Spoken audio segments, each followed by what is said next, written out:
أعوذ بالله من الشيطان الرجيم. بسم الله الرحمن الرحيم. ألف لام ميم. ذلك الكتاب لا ريب فيه هدى للمتقين الذين يؤمنون بالغيب ويقيمون الصلاة ومما رزقناهم ينفقون والذين يؤمنون بما أنزل إليك وما أنزل من قبلك وبالآخرة هم يوقنون أولئك على هدى من ربهم وأولئك هم المفلحون. إن الذين كفروا سواء عليهم أأنذرتهم أم لم تنذرهم لا يؤمنون. ختم الله على قلوبهم وعلى سمعهم وعلى أبصارهم غشاوة ولهم عذاب عظيم. ومن الناس من يقول آمنا بالله وباليوم الآخر وما هم بمؤمنين يخادعون الله والذين آمنوا وما يخدعون إلا أنفسهم وما يشعرون. في قلوبهم مرض فزادهم الله مرضا ولهم عذاب أليم بما كانوا يكذبون. وإذا قيل لهم لا تفسدوا في الأرض قالوا إنما نحن مصلحون ألا إنهم هم المفسدون ولكن لا يشعرون. وإذا قيل لهم آمنوا كما آمن الناس قالوا أنؤمن كما آمن السفهاء ألا إنهم هم السفهاء ولكن لا يعلمون. وإذا لقوا الذين آمنوا قالوا آمنا وإذا خلوا إلى شياطينهم قالوا إنا معكم إنما نحن مستهزئون. الله يستهزئ بهم ويمدهم في طغيانهم يعمهون. أولئك الذين اشتروا الضلالة بالهدى فما ربحت تجارتهم وما كانوا مهتدين. مثلهم كمثل الذي استوقد نارا فلما أضاءت ما حوله ذهب الله بنورهم وتركهم في ظلمات لا يبصرون. صم بكم عمي فهم لا يرجعون. أو كصيب من السماء فيه ظلمات ورعد وبرق يجعلون أصابعهم في آذانهم من الصواعق حذر الموت والله محيط بالكافرين. يكاد البرق يخطف أبصارهم كلما أضاء لهم مشوا فيه وإذا أظلم عليهم قاموا ولو شاء الله لذهب بسمعهم وأبصارهم إن الله على كل شيء قدير. يا أيها الناس اعبدوا ربكم الذي خلقكم والذين من قبلكم لعلكم تتقون الذي جعل لكم الأرض فراشا والسماء بناء وأنزل من السماء ماء فأخرج به من الثمرات رزقا لكم فلا تجعلوا لله أندادا وأنتم تعلمون. وإن كنتم في ريب مما نزلنا على عبدنا فأتوا بسورة من مثله وادعوا شهداءكم من دون الله إن كنتم صادقين فإن لم تفعلوا ولن تفعلوا فاتقوا النار التي وقودها الناس والحجارة أعدت للكافرين. وبشر الذين آمنوا وعملوا الصالحات أن لهم جنات تجري من تحتها الأنهار كلما رزقوا منها من ثمرة رزقا قالوا هذا الذي رزقنا من قبل وأتوا به متشابها ولهم فيها أزواج مطهرة وهم فيها خالدون. إن الله لا يستحيي أن يضرب مثلا ما بعوضة فما فوقها فأما الذين آمنوا فيعلمون أنه الحق من ربهم وأما الذين كفروا فيقولون ماذا أراد الله بهذا مثلا يضل به كثيرا ويهدي به كثيرا وما يضل به إلا الفاسقين الذين ينقضون عهد الله من بعد ميثاقه ويقطعون ما أمر الله به أن يوصل ويفسدون في الأرض أولئك هم الخاسرون. كيف تكفرون بالله وكنتم أمواتا فأحياكم ثم يميتكم ثم يحييكم ثم إليه ترجعون. هو الذي خلق لكم ما في الأرض جميعا ثم استوى إلى السماء فسواهن 7 سماوات وهو بكل شيء عليم. وإذ قال ربك للملائكة إني جاعل في الأرض خليفة قالوا أتجعل فيها من يفسد فيها ويسفك الدماء ونحن نسبح بحمدك ونقدس لك قال إني أعلم ما لا تعلمون. وعلم آدم الأسماء كلها ثم عرضهم على الملائكة فقال أنبئوني بأسماء هؤلاء إن كنتم صادقين. قالوا سبحانك لا علم لنا إلا ما علمتنا إنك أنت العليم الحكيم. قال يا آدم أنبئهم بأسمائهم فلما أنبأهم بأسمائهم قال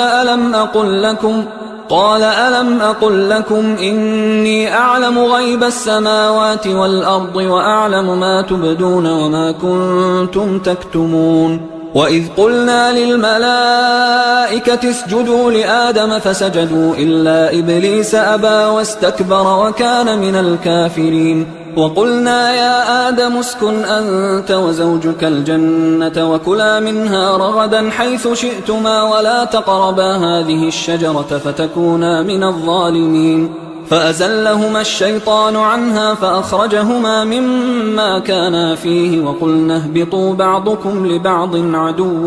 ولكم في الأرض مستقر ومتاع إلى حين. فتلقى آدم من ربه كلمات فتاب عليه إنه هو التواب الرحيم. قلنا اهبطوا منها جميعا فإما يأتينكم مني هدى فمن تبع هداي فلا خوف عليهم ولا هم يحزنون. والذين كفروا وكذبوا بآياتنا أولئك أصحاب النار هم فيها خالدون. يا بني إسرائيل اذكروا نعمتي التي أنعمت عليكم وأوفوا بعهدي أوف بعهدكم وإياي فارهبون. وآمنوا بما أنزلت مصدقا لما معكم ولا تكونوا أول كافر به ولا تشتروا بآياتي ثمنا قليلا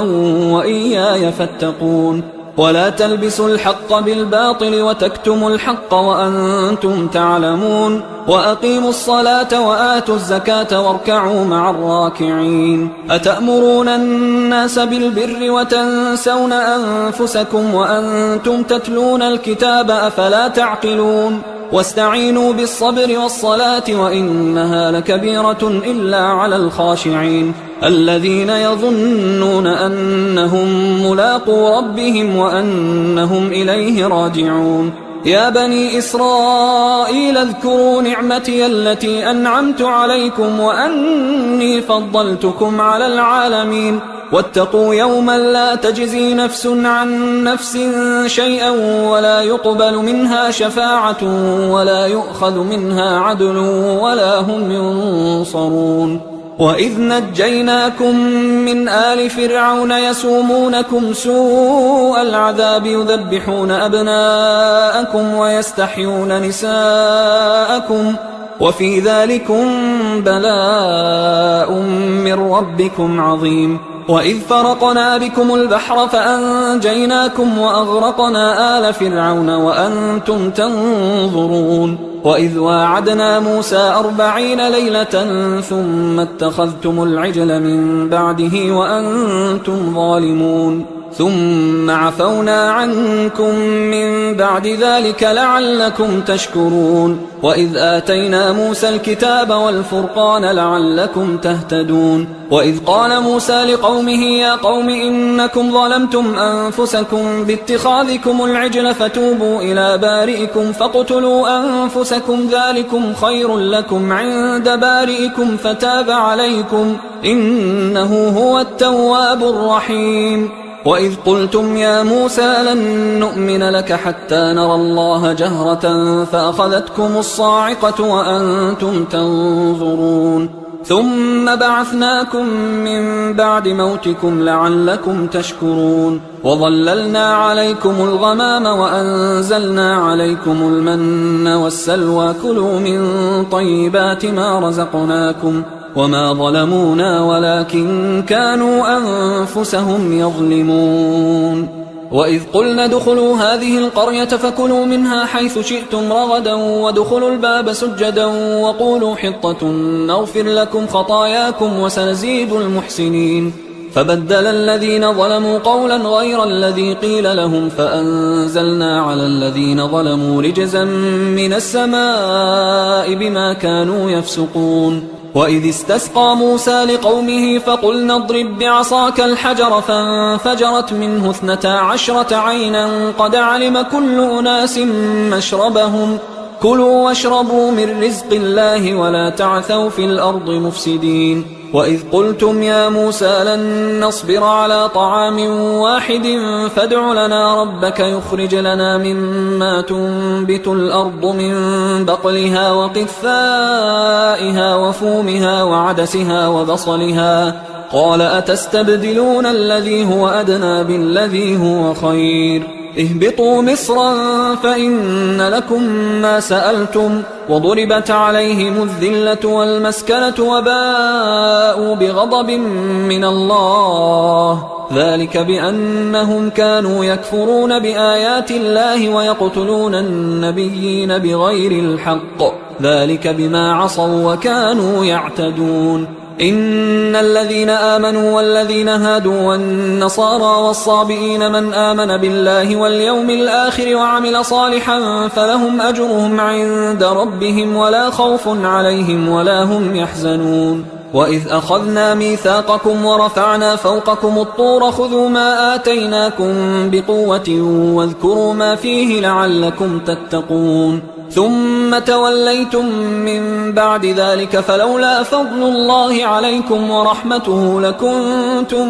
من الخاسرين ولقد علمتم الذين اعتدوا منكم في السبت فقلنا لهم كونوا قردة خاسئين فجعلناها نكالا لما بين يديها وما خلفها وموعظة للمتقين وإذ قال موسى لقومه إن الله يأمركم أن تذبحوا بقرة قالوا أتتخذنا هزوا قال أعوذ بالله أن أكون من الجاهلين قالوا ادع لنا ربك يبين لنا ما هي قال إنه يقول إنها بقرة لا فارض ولا بكر عوان بين ذلك فافعلوا ما تؤمرون قالوا ادع لنا ربك يبين لنا ما لونها قال إنه يقول إنها بقرة صفراء فاقع لونها تسر الناظرين قالوا ادع لنا ربك يبين لنا ما هي إن البقرة شابه علينا وإنا إن شاء الله لمهتدون قال إنه يقول إنها بقرة لا ذلول تثير الأرض ولا تسقي الحرث مسلمة لا شية فيها قالوا الآن جئت بالحق فذبحوها وما كادوا يفعلون وإذ قتلتم نفسا فادارأتم فيها والله مخرج ما كنتم تكتمون فقلنا اضربوه ببعضها كذلك يحيي الله الموتى ويريكم آياته لعلكم تعقلون ثم قست قلوبكم من بعد ذلك فهي كالحجارة أو أشد قسوة وإن من الحجارة لما يتفجر منه الأنهار وإن منها لما يشقق فيخرج منه الماء وإن منها لما يهبط من خشية الله وما الله بغافل عما تعملون. أفتطمعون أن يؤمنوا لكم وقد كان فريق منهم يسمعون كلام الله ثم يحرفونه من بعد ما عقلوه وهم يعلمون. وإذا لقوا الذين آمنوا قالوا آمنا وإذا خلا بعضهم إلى بعض قالوا أتحدثونهم بما فتح الله عليكم ليحاجوكم به عند ربكم أفلا تعقلون. أولا يعلمون أن الله يعلم ما يسرون وما يعلنون. ومنهم أميون لا يعلمون الكتاب إلا أماني وإنهم إلا يظنون. فويل للذين يكتبون الكتاب بأيديهم ثم يقولون هذا من عند الله ليشتروا به ثمنا قليلا فويل لهم مما كتبت أيديهم وويل لهم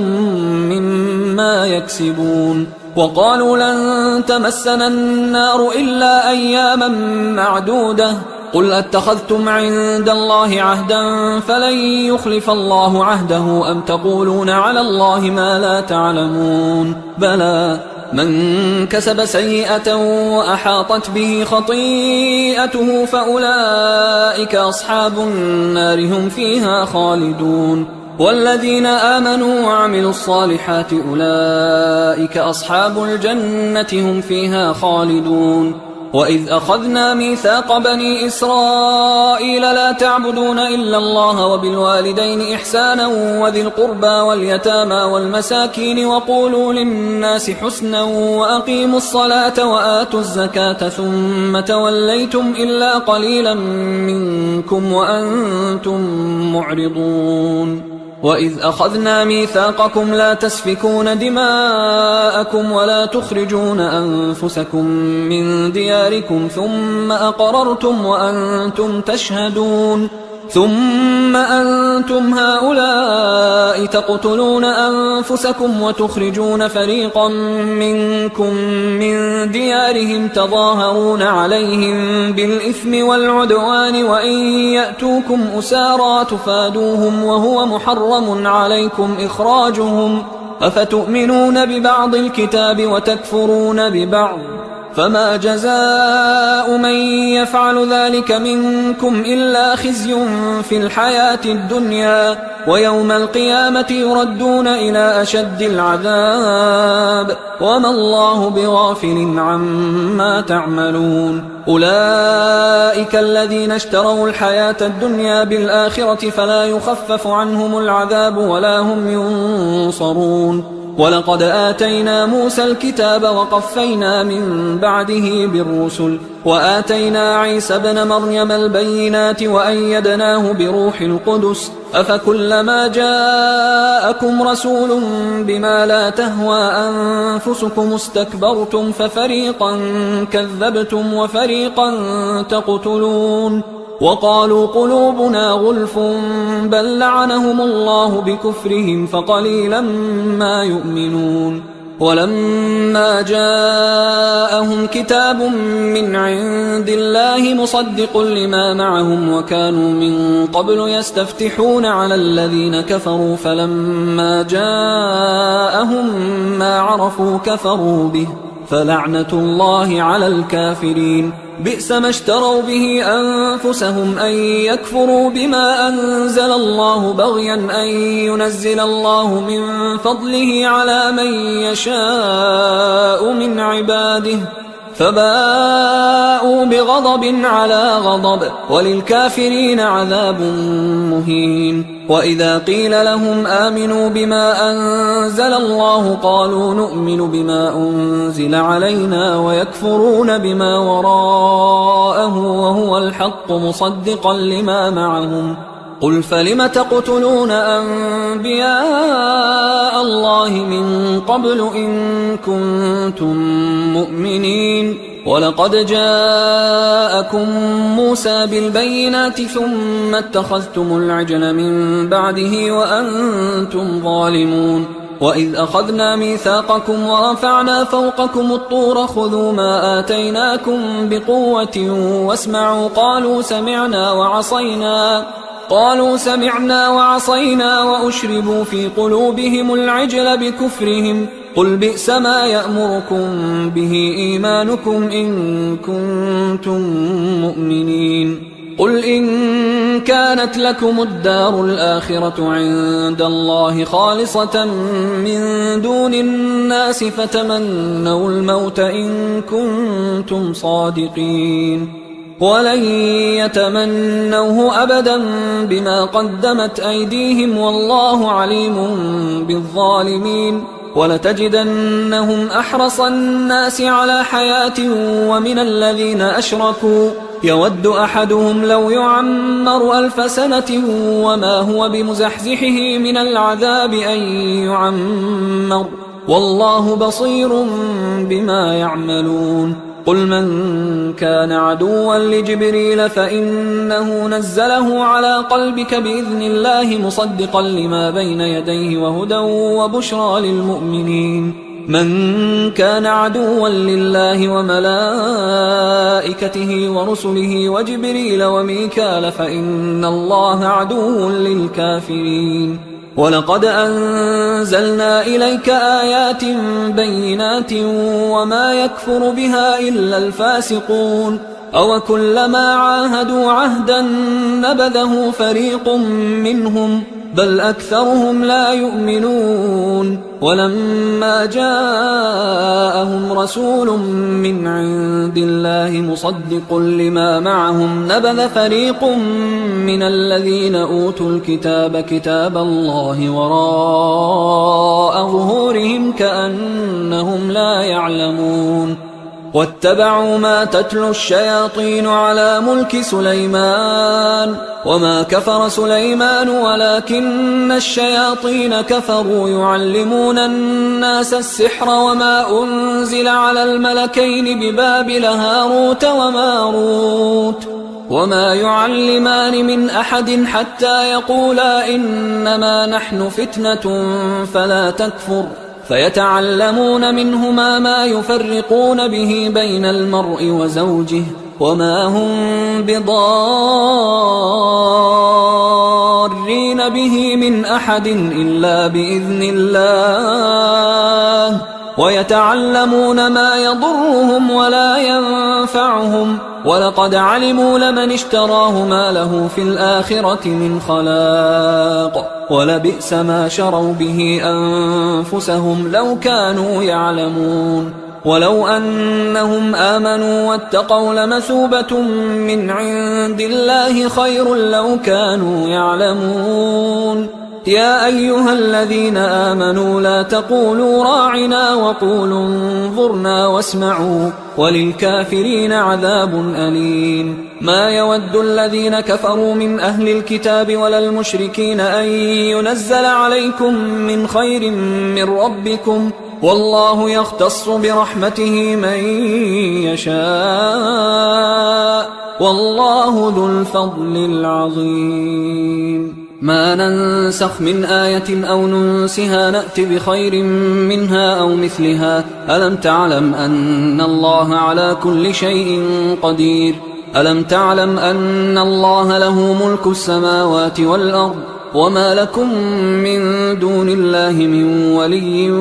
ولا نصير أم تريدون أن تسألوا رسولكم كما سئل موسى من قبل ومن يتبدل الكفر بالإيمان فقد ضل سواء السبيل ود كثير من أهل الكتاب لو يردونكم من بعد إيمانكم كفارا حسدا من عند أنفسهم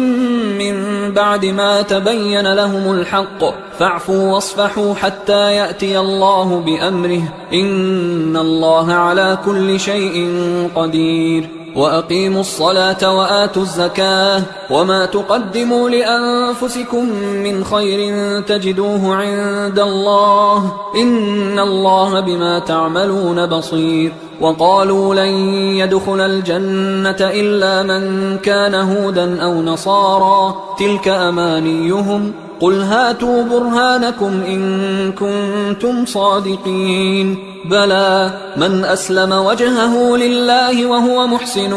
فله أجره عند ربه ولا خوف عليهم ولا هم يحزنون وقالت اليهود ليست النصارى على شيء وقالت النصارى ليست اليهود على شيء وهم يتلون الكتاب كذلك قال الذين لا يعلمون مثل قولهم فالله يحكم بينهم يوم القيامة فيما كانوا فيه يختلفون ومن أظلم ممن منع مساجد الله أن يذكر فيها اسمه وسعى في خرابها أولئك ما كان لهم أن يدخلوها إلا خائفين لهم في الدنيا خزي ولهم في الآخرة عذاب عظيم ولله المشرق والمغرب فأينما تولوا فثم وجه الله إن الله واسع عليم وقالوا اتخذ الله ولدا سبحانه بل له ما في السماوات والأرض كل له قانتون بديع السماوات والأرض وإذا قضى أمرا فإنما يقول له كن فيكون وقال الذين لا يعلمون لولا يكلمنا الله أو تأتينا آية كذلك قال الذين من قبلهم مثل قولهم تشابهت قلوبهم قد بينا الآيات لقوم يوقنون إنا أرسلناك بالحق بشيرا ونذيرا ولا تسأل عن أصحاب الجحيم ولن ترضى عنك اليهود ولا النصارى حتى تتبع ملتهم قل إن هدى الله هو الهدى ولئن اتبعت أهواءهم بعد الذي جاءك من العلم ما لك من الله من ولي ولا نصير الذين آتيناهم الكتاب يتلونه حق تلاوته أولئك يؤمنون به ومن يكفر به فأولئك هم الخاسرون يا بني إسرائيل اذكروا نعمتي التي أنعمت عليكم وأني فضلتكم على العالمين واتقوا يوما لا تجزي نفس عن نفس شيئا ولا يقبل منها عدل ولا تنفعها شفاعة ولا هم ينصرون وإذ ابتلى إبراهيم ربه بكلمات فأتمهن قال إني جاعلك للناس إماما قال ومن ذريتي قال لا ينال عهد الظالمين وإذ جعلنا البيت مثابة للناس وأمنا واتخذوا من مقام إبراهيم مصلى وعهدنا إلى إبراهيم وإسماعيل أن طهرا بيتي للطائفين والعاكفين والركع السجود وإذ قال إبراهيم رب اجعل هذا بلدا آمنا وارزق أهله من الثمرات من آمن منهم بالله واليوم الآخر قال ومن كفر فأمتعه قليلا ثم أضطره إلى عذاب النار وبئس المصير وإذ يرفع إبراهيم القواعد من البيت وإسماعيل ربنا تقبل منا إنك أنت السميع العليم ربنا وجعلنا مسلمين لك ومن ذريتنا أمة مسلمة لك وأرنا مناسكنا وتب علينا إنك أنت التواب الرحيم ربنا وبعث فيهم رسولا منهم يتلو عليهم آياتك ويعلمهم الكتاب والحكمة ويزكيهم إنك أنت العزيز الحكيم ومن يرغب عن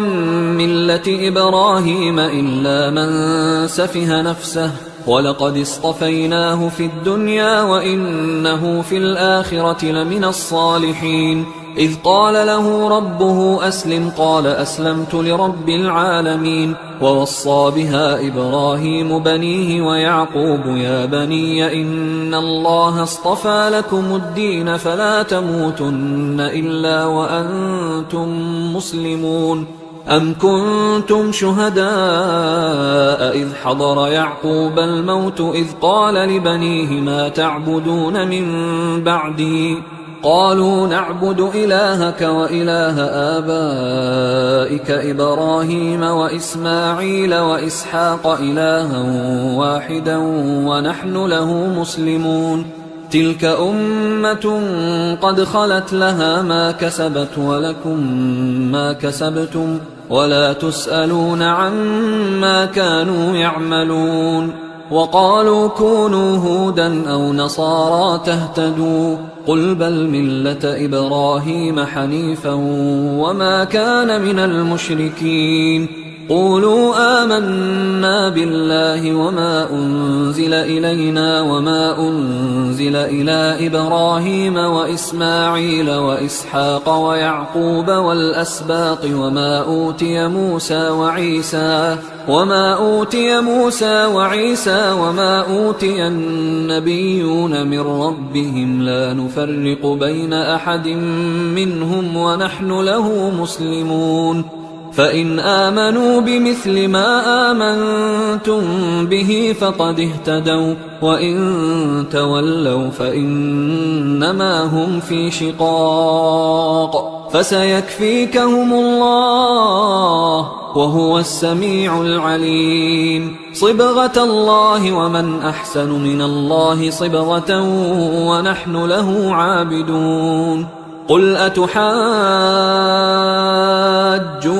في الله وهو ربنا وربكم ولنا أعمالنا ولكم أعمالكم ونحن له مخلصون. أم تقولون إن إبراهيم وإسماعيل وإسحاق ويعقوب والأسباط كانوا هودا أو نصارى قل أأنتم أعلم أم الله ومن أظلم ممن كتم شهادة عنده من الله وما الله بغافل عما تعملون. تلك أمة قد خلت لها ما كسبت ولكم ما كسبتم ولا تسألون عما كانوا يعملون. سيقول السفهاء من الناس ما ولاهم عن قبلتهم التي كانوا عليها قل لله المشرق والمغرب يهدي من يشاء إلى صراط مستقيم. وكذلك جعلناكم أمة وسطا لتكونوا شهداء على الناس ويكون الرسول عليكم شهيدا. وما جعلنا القبلة التي كنت عليها إلا لنعلم من يتبع الرسول ممن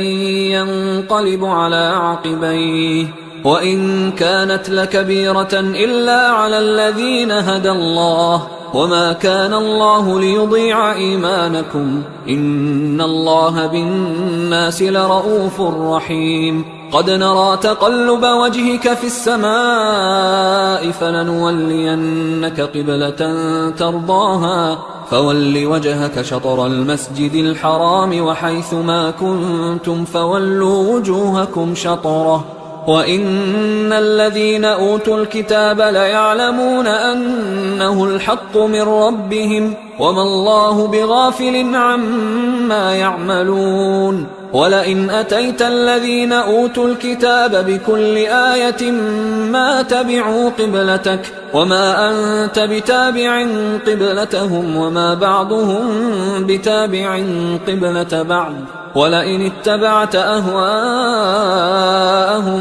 من بعد ما جاءك من العلم إنك إذا لمن الظالمين. الذين آتيناهم الكتاب يعرفونه كما يعرفون أبناءهم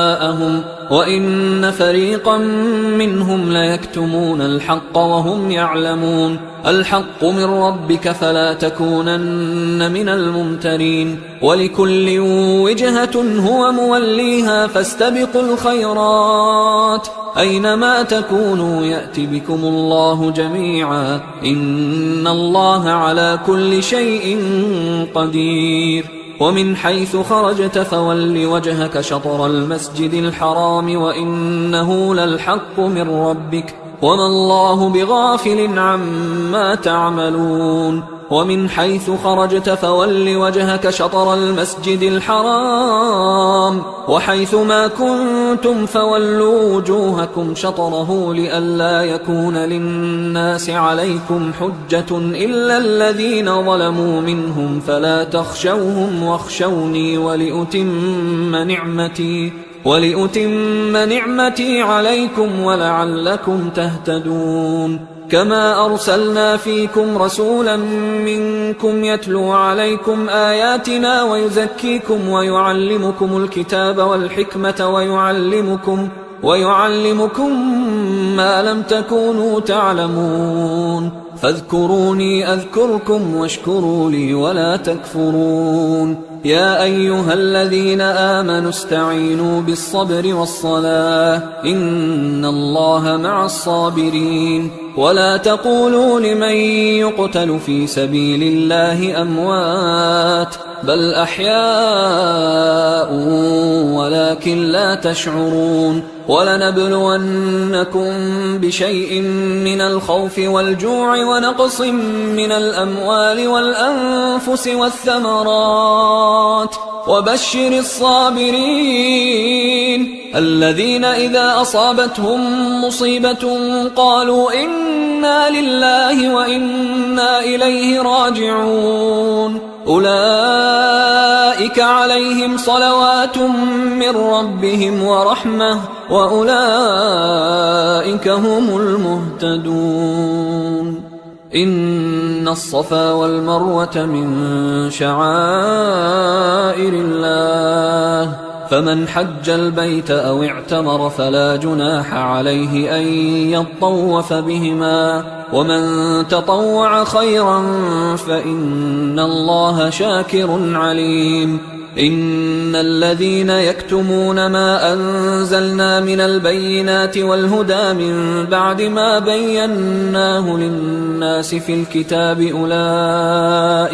أولئك يلعنهم الله ويلعنهم اللاعنون إلا الذين تابوا وأصلحوا وبينوا فأولئك أتوب عليهم وأنا التواب الرحيم إن الذين كفروا وماتوا وهم كفار أولئك عليهم لعنة الله والملائكة والناس أجمعين خالدين فيها لا يخفف عنهم العذاب ولا هم ينظرون وإلهكم إله واحد لا إله إلا هو الرحمن الرحيم إن في خلق السماوات والأرض واختلاف الليل والنهار والفلك التي تجري في البحر بما ينفع الناس وما أنزل الله من السماء من ماء فأحيا به الأرض بعد موتها وبث فيها من كل دابة وتصريف الرياح والسحاب المسخر بين السماء والأرض لآيات لقوم يعقلون ومن الناس من يتخذ من دون الله أندادا يحبونهم كحب الله والذين آمنوا أشد حبا لله ولو يرى الذين ظلموا إذ يرون العذاب أن القوة لله جميعا وأن الله شديد العذاب إذ تبرأ الذين اتبعوا من الذين اتبعوا ورأوا العذاب وتقطعت بهم الأسباب وقال الذين اتبعوا لو أن لنا كرة فنتبرأ منهم كما تبرأوا منا كذلك يريهم الله أعمالهم حسرات عليهم وما هم بخارجين من النار. يا أيها الناس كلوا مما في الأرض حلالا طيبا ولا تتبعوا خطوات الشيطان إنه لكم عدو مبين. إنما يأمركم بالسوء والفحشاء وأن تقولوا على الله ما لا تعلمون. وإذا قيل لهم اتبعوا ما أنزل الله قالوا بل نتبع ما ألفينا عليه آباءنا أولو كان آباؤهم لا يعقلون شيئا ولا يهتدون. ومثل الذين كفروا كمثل الذي ينعق بما لا يسمع إلا دعاء ونداء صم بكم عمي فهم لا يعقلون. يا أيها الذين آمنوا كلوا من طيبات ما رزقناكم واشكروا لله إن كنتم إياه تعبدون. إنما حرم عليكم الميتة والدم ولحم الخنزير وما أهل به لغير الله فمن اضطر غير باغ ولا عاد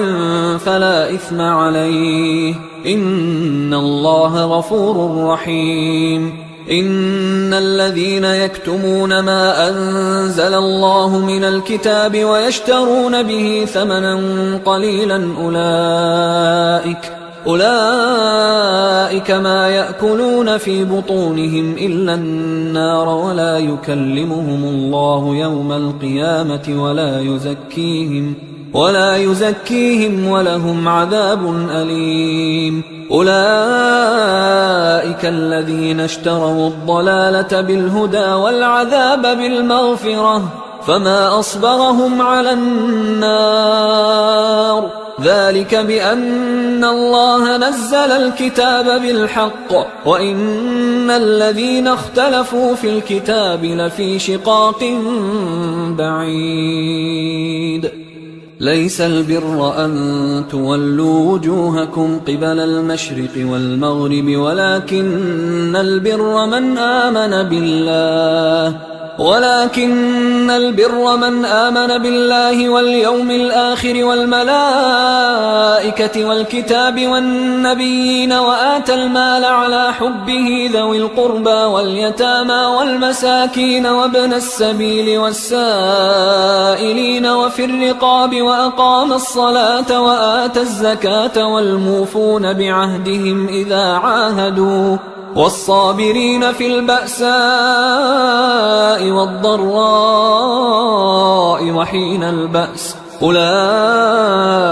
الذين صدقوا وأولئك هم المتقون. يا أيها الذين آمنوا كتب عليكم القصاص في القتلى الحر بالحر والعبد بالعبد والأنثى بالأنثى فمن عفي له من أخيه شيء فاتباع بالمعروف وأداء إليه بإحسان ذلك تخفيف من ربكم ورحمة فمن اعتدى بعد ذلك فله عذاب أليم. ولكم في القصاص حياة يا أولي الألباب لعلكم تتقون. كتب عليكم إذا حضر أحدكم الموت إن ترك خيرا الوصية للوالدين والأقربين بالمعروف حقا على المتقين فمن بدله بعدما سمعه فإنما إثمه على الذين يبدلونه إن الله سميع عليم. فمن خاف من موص جنفا أو إثما فأصلح بينهم فلا إثم عليه إن الله غفور رحيم. يا أيها الذين آمنوا كتب عليكم الصيام كما كتب على الذين من قبلكم لعلكم تتقون أياما معدودات، فمن كان منكم مريضا أو على سفر فعدة من أيام أخر، وعلى الذين يطيقونه فدية طعام مسكين، فمن تطوع خيرا فهو خير له، وأن تصوموا خير لكم إن كنتم تعلمون. شهر رمضان الذي أنزل فيه القرآن هدى للناس وبينات من الهدى والفرقان، فمن شهد منكم الشهر فليصمه، ومن كان مريضا أو على سفر فعدة من أيام أخر، يريد الله بكم اليسر ولا يريد بكم العسر ولتكملوا العدة ولتكبروا الله على ما هداكم ولعلكم تشكرون. وإذا سألك عبادي عني فإني قريب أجيب دعوة الداعي إذا دعان، فليستجيبوا لي وليؤمنوا بي لعلهم يرشدون. أحل لكم ليلة الصيام الرفث إلى نسائكم هن لباس لكم وأنتم لباس لهن، علم الله أنكم كنتم تختانون أنفسكم فتاب عليكم وعفى عنكم، فالآن باشروهن وابتغوا ما كتب الله لكم، وكلوا واشربوا حتى يتبين لكم الخيط الأبيض من الخيط الأسود من الفجر، ثم أتموا الصيام إلى الليل، ولا تباشروهن وأنتم عاكفون في المساجد، تلك حدود الله فلا تقربوها، كذلك يبين الله آياته للناس لعلهم يتقون. ولا تأكلوا أموالكم بينكم بالباطل وتدلوا بها إلى الحكام لتأكلوا فريقا من أموال الناس بالإثم وأنتم تعلمون. يسألونك عن الأهلة قل هي مواقيت للناس والحج، وليس البر بأن تأتوا البيوت من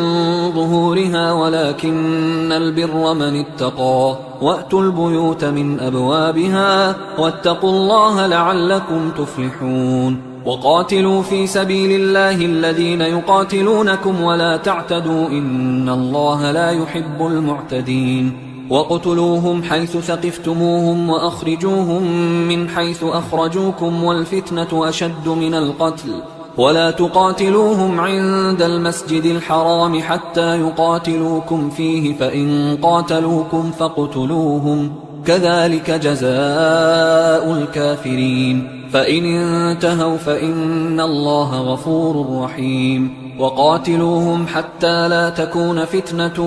ويكون الدين لله، فإن انتهوا فلا عدوان إلا على الظالمين. الشهر الحرام بالشهر الحرام والحرمات قصاص، فمن اعتدى عليكم فاعتدوا عليه بمثل ما اعتدى عليكم، واتقوا الله واعلموا أن الله مع المتقين. وأنفقوا في سبيل الله ولا تلقوا بأيديكم إلى التهلكة وأحسنوا إن الله يحب المحسنين. وأتموا الحج والعمرة لله، فإن أحصرتم فما استيسر من الهدي، ولا تحلقوا رؤوسكم حتى يبلغ الهدي محله، فمن كان منكم مريضا أو به أذى من رأسه ففدية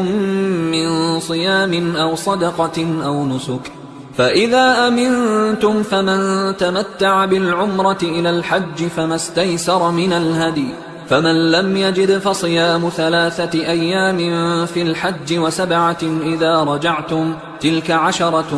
كاملة، ذلك لمن لم يكن أهله حاضر المسجد الحرام. واتقوا الله واعلموا أن الله شديد العقاب. الحج أشهر معلومات، فمن فرض فيهن الحج فلا رفث ولا فسوق ولا جدال في الحج وما تفعلوا من خير يعلمه الله وتزودوا فإن خير الزاد التقوى واتقون يا أولي الألباب. ليس عليكم جناح أن تبتغوا فضلا من ربكم فإذا أفضتم من عرفات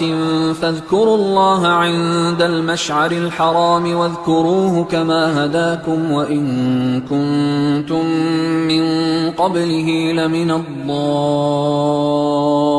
الضالين. ثم أفيضوا من حيث أفاض الناس واستغفروا الله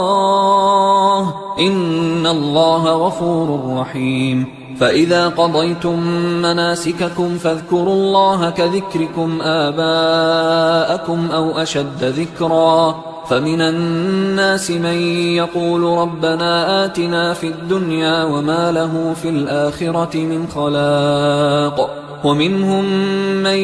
يقول ربنا آتنا في الدنيا حسنة وفي الآخرة حسنة وقنا عذاب النار. أولئك لهم نصيب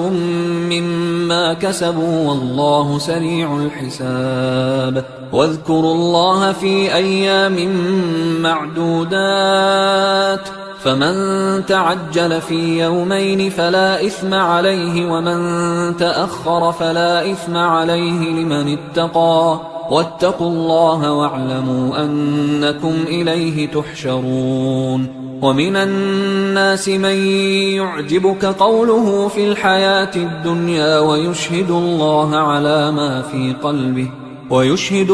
على ما في قلبه وهو ألد الخصام. وإذا تولى سعى في الأرض ليفسد فيها ويهلك الحرث والنسل والله لا يحب الفساد. وإذا قيل له اتق الله أخذته العزة بالإثم فحسبه جهنم ولبئس المهاد. ومن الناس من يشري نفسه ابتغاء مرضات الله والله رؤوف بالعباد. يا أيها الذين آمنوا ادخلوا في السلم كافة ولا تتبعوا خطوات الشيطان إنه لكم عدو مبين. فإن زللتم من بعد ما جاءتكم البينات فاعلموا أن الله عزيز حكيم. هل ينظرون إلا أن يأتيهم الله في ظلل من الغمام والملائكة وقضي الأمر وإلى الله ترجع الأمور. سل بني إسرائيل كم آتيناهم من آية بينة ومن يبدل نعمة الله من بعد ما جاءته فإن الله شديد العقاب. زين للذين كفروا الحياة الدنيا ويسخرون من الذين آمنوا والذين اتقوا فوقهم يوم القيامة والله يرزق من يشاء بغير حساب. كان الناس أمة واحدة فبعث الله النبيين مبشرين ومنذرين وأنزل معهم الكتاب بالحق ليحكم بين الناس فيما اختلفوا فيه وما اختلف فيه إلا الذين أوتوه من بعد ما جاءتهم البينات بغيا بينهم فهدى الله الذين آمنوا لما اختلفوا فيه من الحق بإذنه والله يهدي من يشاء إلى صراط مستقيم. أم حسبتم أن تدخلوا الجنة ولما يأتكم مثل الذين خلوا من قبلكم مستهم البأساء والضراء وزلزلوا حتى يقول الرسول والذين آمنوا معه متى نصر الله ألا إن نصر الله قريب يسألونك ماذا ينفقون قل ما أنفقتم من خير فللوالدين والأقربين واليتامى والمساكين وابن السبيل وما تفعلوا من خير فإن الله به عليم كتب عليكم القتال وهو كره لكم وعسى أن تكرهوا شيئا وهو خير لكم وعسى أن تحبوا شيئا وهو شر لكم والله يعلم وأنتم لا تعلمون يسألونك عن الشهر الحرام قتال فيه قل قتال فيه كبير وصد عن سبيل الله وكفر به والمسجد الحرام وإخراج أهله منه أكبر عند الله والفتنة أكبر من القتل ولا يزالون يقاتلونكم حتى يردوكم عن دينكم إن استطاعوا ومن يرتدد منكم عن دينه فيمت وهو كافر فأولئك حبطت أعمالهم في الدنيا والآخرة وأولئك أصحاب النار هم فيها خالدون إن الذين آمنوا والذين هاجروا وجاهدوا في سبيل الله أولئك يرجون رحمة الله والله غفور رحيم يسألونك عن الخمر والميسر قل فيهما إثم كبير ومنافع للناس وإثمهما أكبر من نفعهما ويسألونك ماذا ينفقون قل العفو كذلك يبين الله لكم الآيات لعلكم تتفكرون في الدنيا والآخرة ويسألونك عن اليتامى قل إصلاح لهم خير وإن تخالطوهم فإخوانكم والله يعلم المفسد من المصلح ولو شاء الله لأعنتكم إن الله عزيز حكيم ولا تنكحوا المشركات حتى يؤمن ولأمة مؤمنة خير من مشركة ولو أعجبتكم ولا تنكحوا المشركين حتى يؤمنوا ولعبد مؤمن خير من مشرك ولو أعجبكم أولئك يدعون إلى النار والله يدعو إلى الجنة والمغفرة بإذنه ويبين آياته للناس لعلهم يتذكرون ويسألونك عن المحيض قل هو أذى فاعتزلوا النساء في المحيض ولا تقربوهن حتى يطهرن فإذا تطهرن فأتوهن من حيث أمركم الله إن الله يحب التوابين ويحب المتطهرين نساؤكم حرث لكم فأتوا حرثكم أنى شئتم وقدموا لأنفسكم واتقوا الله واعلموا أنكم ملاقوه وبشر المؤمنين ولا تجعلوا الله عرضة لأيمانكم أن تبروا وتتقوا وتصلحوا بين الناس والله سميع عليم لا يؤاخذكم الله باللغو في أيمانكم ولكن يؤاخذكم بما كسبت قلوبكم والله غفور حليم للذين يؤلون من نسائهم تربص 4 أشهر فإن فاءوا فإن الله غفور رحيم وإن عزموا الطلاق فإن الله سميع عليم والمطلقات يتربصن بأنفسهن 3 قروء ولا يحل لهن أن يكتمن ما خلق الله في أرحامهن إن كن يؤمن بالله واليوم الآخر وبعولتهن أحق بردهن في ذلك إن أرادوا إصلاحا ولهن مثل الذي عليهن بالمعروف وللرجال عليهن درجة والله عزيز حكيم الطلاق 2 فإمساك بمعروف أو تسريح بإحسان ولا يحل لكم أن تأخذوا مما آتيتموهن شيئا إلا أن يخافا ألا يقيما حدود الله فإن خفتم ألا يقيما حدود الله فلا جناح عليهما فيما افتدت به، تلك حدود الله فلا تعتدوها، ومن يتعد حدود الله فأولئك هم الظالمون. فإن طلقها فلا تحل له من بعد حتى تنكح زوجا غيره، فإن طلقها فلا جناح عليهما أن يتراجعا إن ظنا أن يقيما حدود الله، وتلك حدود الله يبينها لقوم يعلمون. وإذا طلقتم النساء فبلغن أجلهن فأمسكوهن بمعروف أو سرحوهن بمعروف، ولا تمسكوهن ضرارا لتعتدوا، ومن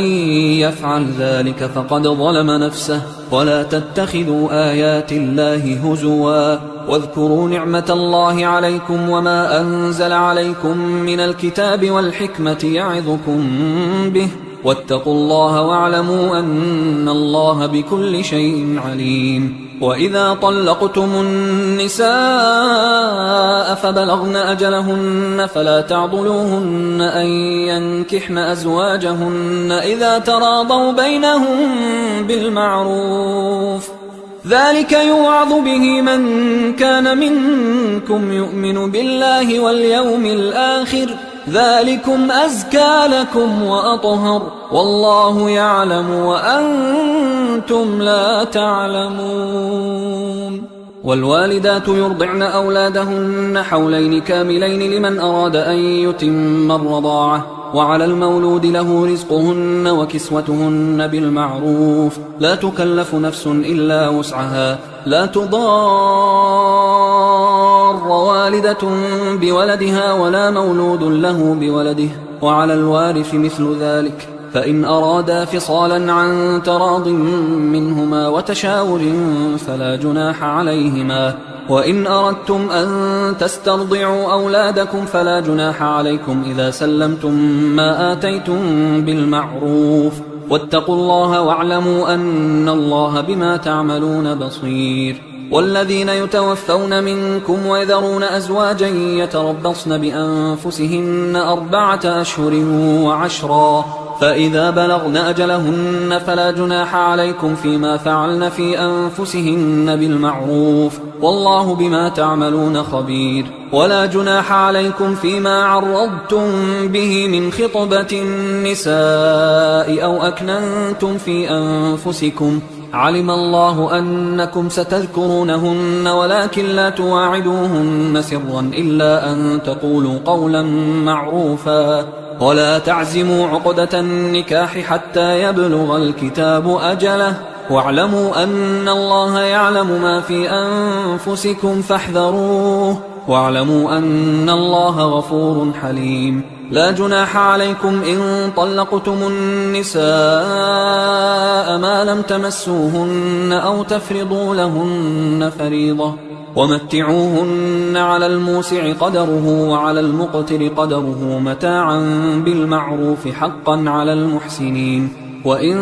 طلقتموهن من قبل أن تمسوهن وقد فرضتم لهن فريضة فنصف ما فرضتم إلا أن يعفون أو يعفو الذي بيده عقدة النكاح، وأن تعفوا أقرب للتقوى، ولا تنسوا الفضل بينكم، إن الله بما تعملون بصير. حافظوا على الصلوات والصلاة الوسطى وقوموا لله قانتين، فإن خفتم فرجالا أو ركبانا، فإذا أمنتم فاذكروا الله كما علمكم ما لم تكونوا تعلمون. والذين يتوفون منكم ويذرون أزواجا وصية لأزواجهم متاعا إلى الحول غير إخراج، فإن خرجن فلا جناح عليكم فيما فعلن في أنفسهن من معروف، والله عزيز حكيم. وللمطلقات متاع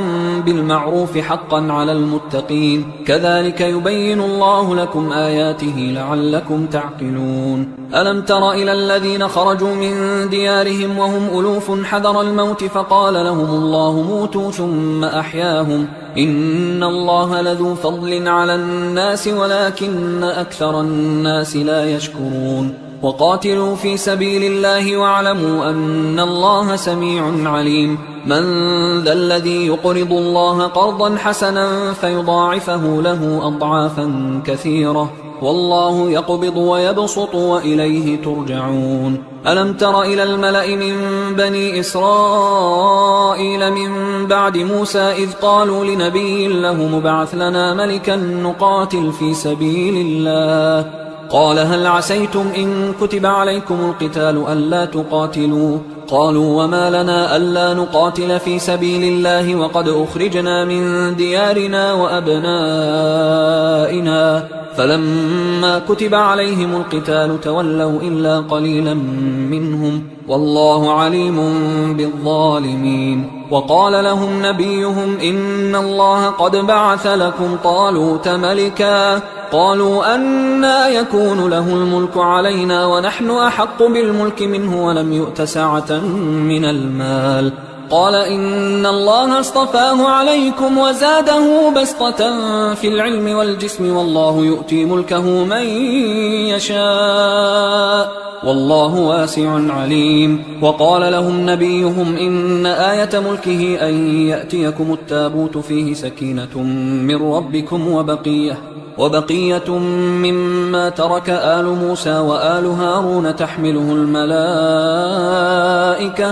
إن في ذلك لآية لكم إن كنتم مؤمنين فلما فصل طالوت بالجنود قال إن الله مبتليكم بنهر فمن شرب منه فليس مني ومن لم يطعمه فإنه مني إلا من اغترف غرفة بيده فشربوا منه إلا قليلا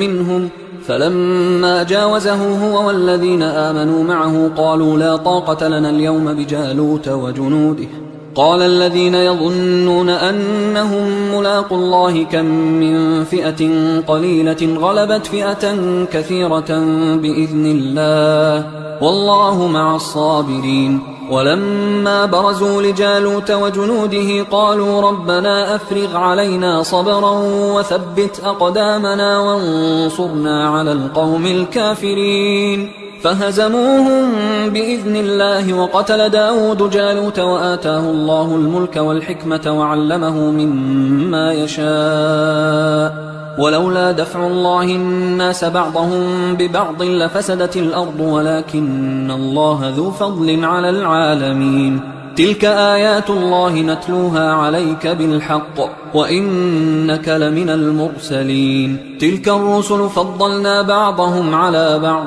منهم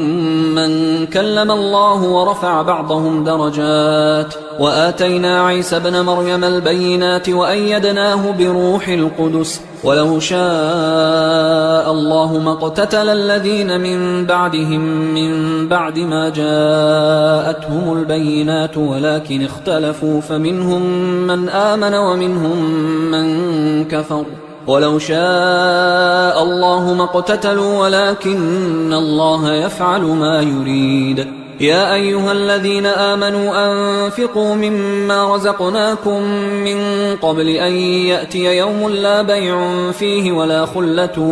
ولا شفاعة والكافرون هم الظالمون الله لا إله إلا هو الحي القيوم لا تأخذه سنة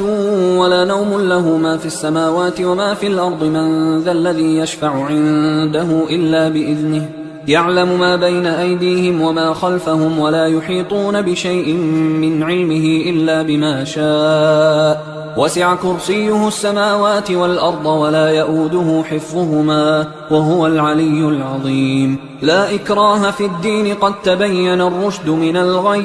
فمن يكفر بالطاغوت ويؤمن بالله فقد استمسك بالعروة الوثقى لا انفصام لها والله سميع عليم الله ولي الذين آمنوا يخرجهم من الظلمات إلى النور والذين كفروا أولياؤهم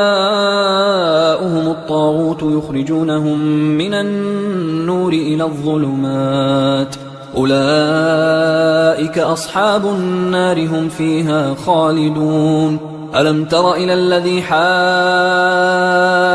إبراهيم في ربه أن آتاه الله الملك إذ قال إبراهيم ربي الذي يحيي ويميت قال أنا أحيي وأميت. قال إبراهيم فإن الله يأتي بالشمس من المشرق فأت بها من المغرب فبهت الذي كفر والله لا يهدي القوم الظالمين. أو كالذي مر على قرية وهي خاوية على عروشها قال أنى يحيي هذه الله بعد موتها فأماته الله 100 عام ثم بعثه قال كم لبثت؟ قال لبثت يوما أو بعض يوم. قال بل لبثت 100 عام فانظر إلى طعامك وشرابك لم يتسنه وانظر إلى حمارك ولنجعلك آية للناس وانظر إلى العظام كيف ننشزها ثم نكسوها لحما فلما تبين له قال أعلم أن الله على كل شيء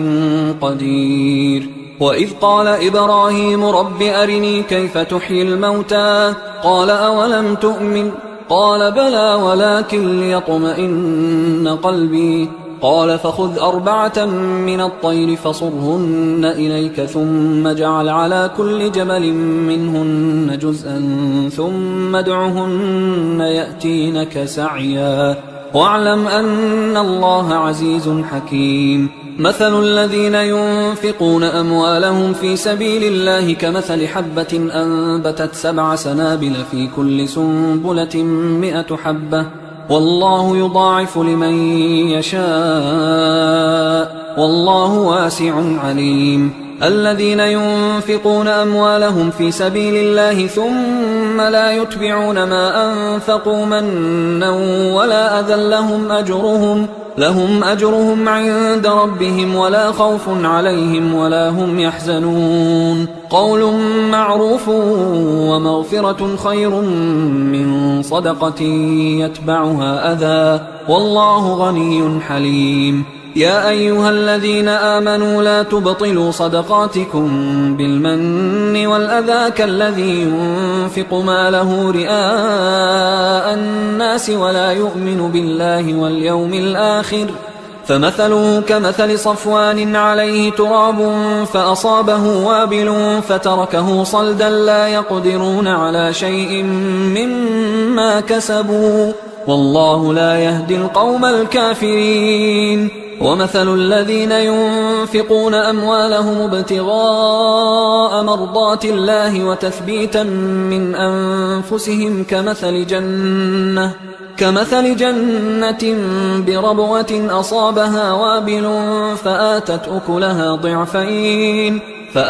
أكلها ضعفين فإن لم يصبها وابل فطل والله بما تعملون بصير. أيود أحدكم أن تكون له جنة من نخيل وأعناب تجري من تحتها الأنهار له فيها من كل الثمرات وأصابه الكبر وله ذرية ضعفاء فأصابها إعصار فيه نار فاحترقت كذلك يبين الله لكم الآيات لعلكم تتفكرون. يا أيها الذين آمنوا أنفقوا من طيبات ما كسبتم ومما أخرجنا لكم من الأرض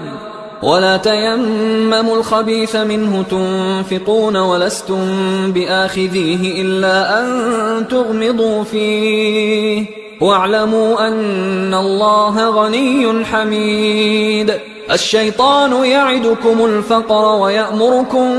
بالفحشاء والله يعدكم مغفرة منه وفضلا والله واسع عليم. يؤتي الحكمة من يشاء ومن يؤت الحكمة فقد أوتي خيرا كثيرا وما يذكر إلا أولو الألباب. وما أنفقتم من نفقة أو نذرتم من نذر فإن الله يعلمه وما للظالمين من أنصار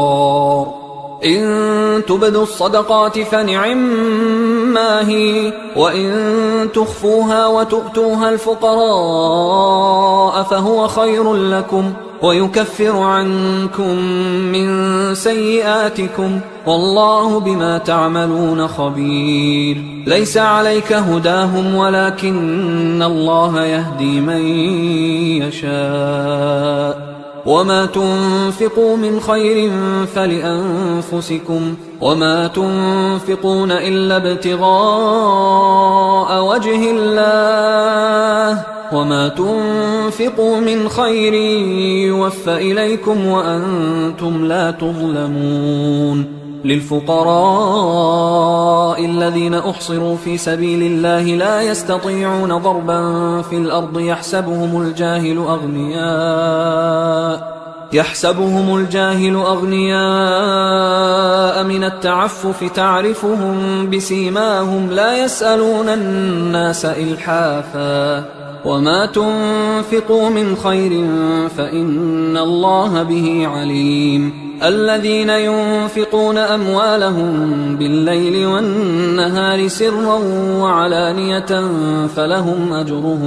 فلهم أجرهم عند ربهم ولا خوف عليهم ولا هم يحزنون الذين يأكلون الربا لا يقومون إلا كما يقوم الذي يتخبطه الشيطان من المس ذلك بأنهم قالوا إنما البيع مثل الربا وأحل الله البيع وحرم الربا فمن